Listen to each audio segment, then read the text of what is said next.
In this episode of the How to Get on Reality TV podcast, I get asked one question, but answer a more important one from a viewer or listener. Welcome to the How to Get on Reality TV podcast with Dan Giesling, where I answer your reality TV casting questions once a week.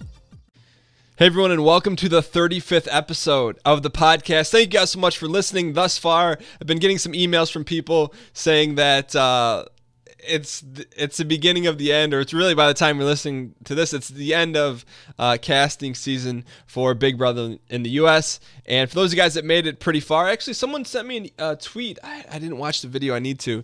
That somehow they used the guide and their video ended up on the talk. I need to look at that. Anyways, outside of that, I do want to remind you guys that if you are unaware, I've written a full step-by-step guide as to putting yourself in the best possible position to get cast on reality TV. You can check that out by going to howtogetonrealitytv.net/guide. It's essentially, if you were to sit in my class about how to get on reality TV, this would be the textbook and guide that you would get the first day. So you can take a look at that at howtogetonrealitytv.net/guide.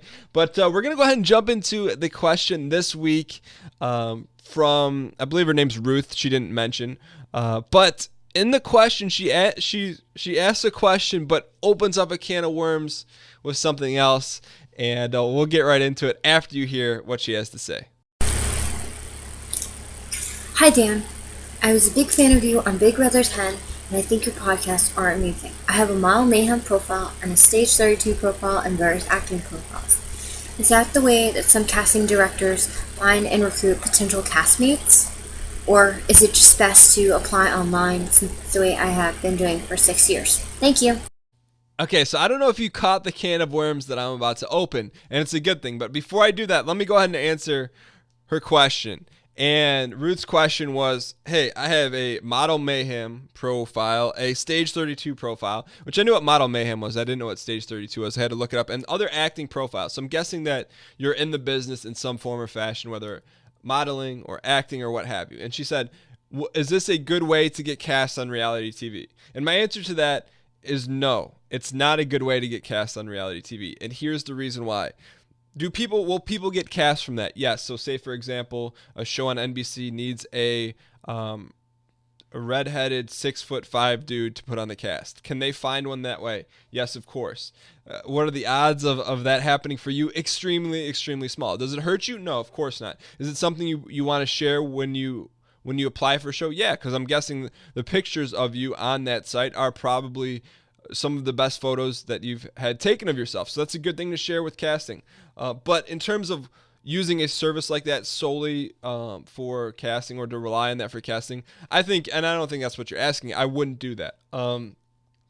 There is a site, though, that you can sign up for free that is kind of like Model Mayhem for reality TV. I'm going to share that with the people who've signed up on the email list, and I'll give you guys some more details on that, because I don't want to officially plug something on the podcast, because we're not sponsored by them or anything. But moving forward, so to answer your question, does that help or does it not help? It helps, but I wouldn't, that's like a 1 in a million shot. You want to get yourself to like a 1 in 1,000 shot, 1 in 100 shot, 1 in 40 shot. So here's my big thing. And if you weren't listening to that question very closely, at the end, she goes, I've been applying for 6 years online.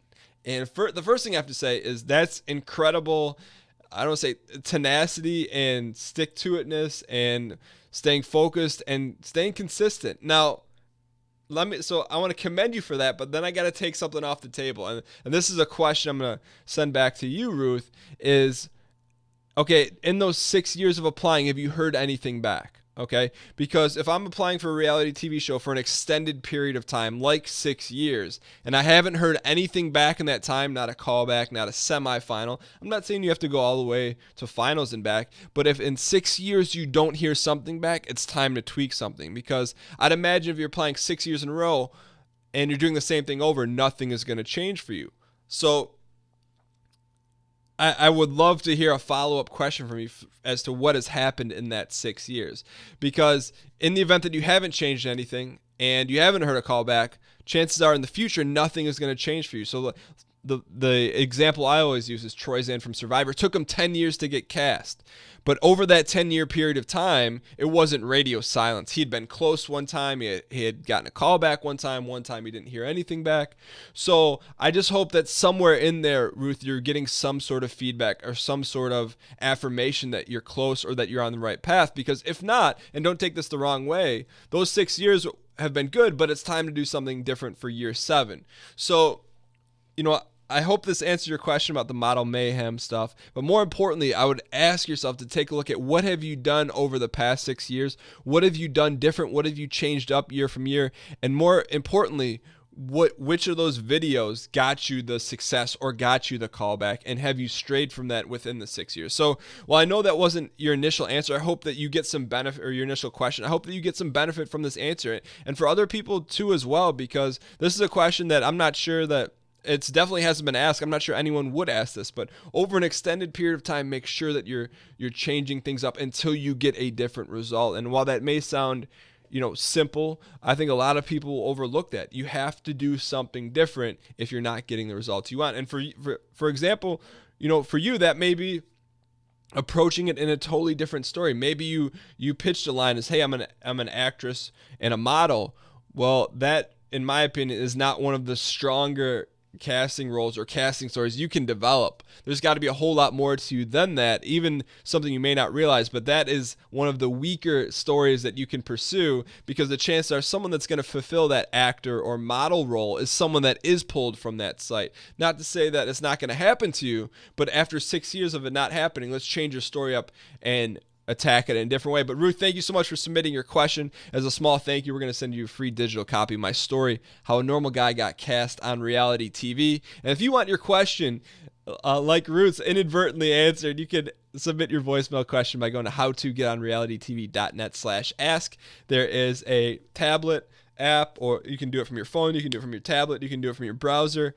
And you can even call in on a rotary phone and leave a voicemail for me. Don't do that. I'm just joking. But you can take a look at it by going to leave a message by going to howtogetonrealitytv.net/ask. Ruth, thank you so much for your question, and I hope it helped. All right, so that wraps up another episode of the How to Get on Reality TV podcast. That was a fun one. I hope you guys enjoyed it. And I hope that, when you're listening to these questions, for example, like this one, the initial question you may be asking may not essentially be the right one. And I don't want to say there's never a wrong question to ask, but maybe what you're focusing on isn't the thing you need to be focusing on to put yourself in the best possible position to get cast on reality TV. So I would, when you're thinking about what to change up, think about where you're at in the process and where your success has come. But as a reminder, if you guys don't know, something that will help you get aligned and help you change up your story and put you in a different light would be to check out the guide that I wrote.